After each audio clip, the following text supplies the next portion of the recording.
ইরানের সর্বোচ্চ ধর্মীয় নেতা আয়াতুল্লাহ আলী খামেনির হত্যাকাণ্ডের প্রতিবাদে বিশ্বজুড়ে বিক্ষোভ চলছে।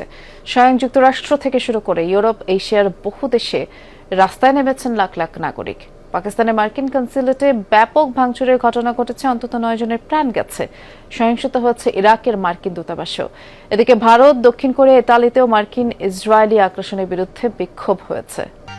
গরমে দাপাদাপি, ঘরের চালের স্থায়ী সমাধান আনোয়ার সিমেন্ট শীট। ক্ষুব্ধ পাকিস্তানিদের দেয়া আগুনে পুড়ছে করাচির মার্কিন কনসুলেট। পুলিশি বাধা উপেক্ষা করেই চালানো হয় তাণ্ডব ভাঙচুর। রোববার খামেনি হত্যাকাণ্ডের প্রতিবাদে এভাবেই বন্দরনগরীতে চলে প্রতিবাদ।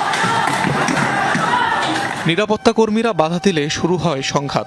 এলোপাতাড়ি চলে গুলিবর্ষণ, প্রাণহানি হয় বেশ কয়েকজনের, আহত হন অনেকেই। দেশটির অন্যান্য শহরেও রাস্তায় নামেন ক্ষুব্ধ পাকিস্তানিরা।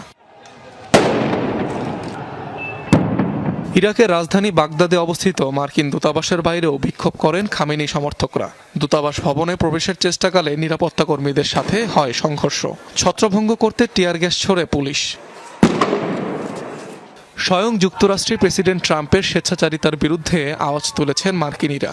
নিউ ইয়র্কের রাস্তায় ছিল তাদের সরব উপস্থিতি। আমি একজন মার্কিনী, সেটা বলতেও লজ্জা পাচ্ছি। বিশ্বজুড়ে আমরা যা করছি তাতে লজ্জিত। যুক্তরাষ্ট্রের শাসন ব্যবস্থায় পরিবর্তন দরকার।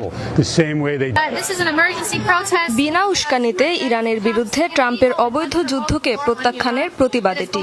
যুক্তরাষ্ট্রকে আরও একটি অন্তহীন যুদ্ধে টেনে নিয়ে যাবে এই সংঘাত। আমেরিকার জনগণ যুদ্ধ চায় না। হত্যাকাণ্ডের প্রতিবাদে সরব ভারতীয়রাও। কাশ্মীর, লাদাখ, লখনৌতে হয়েছে বিক্ষোভ। তীব্র বিরোধিতা জানানো হয় যুক্তরাষ্ট্র ইসরায়েলের যৌথ আগ্রাসনের। আমরা দেখছি আমেরিকা ও ইসরায়েল আবারও যোগসাজশে কাজ করেছে। রমজান মাসে তারা ইরানে আক্রমণ করেছে, তারা সেখানকার মানুষের জীবিকাকে লক্ষ্যবস্তু করেছে। এটি মানবতার বিরুদ্ধে এবং নিপীড়িতদের বিরুদ্ধে। যুক্তরাষ্ট্রের মিত্র হলেও ইরানে চলমান আগ্রাসনের বিরোধিতা করে বিক্ষোভ করেছেন দক্ষিণ কোরিয়ার নাগরিকরা।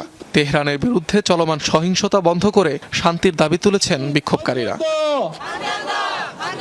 অনিক রহমান, যমুনা নিউজ।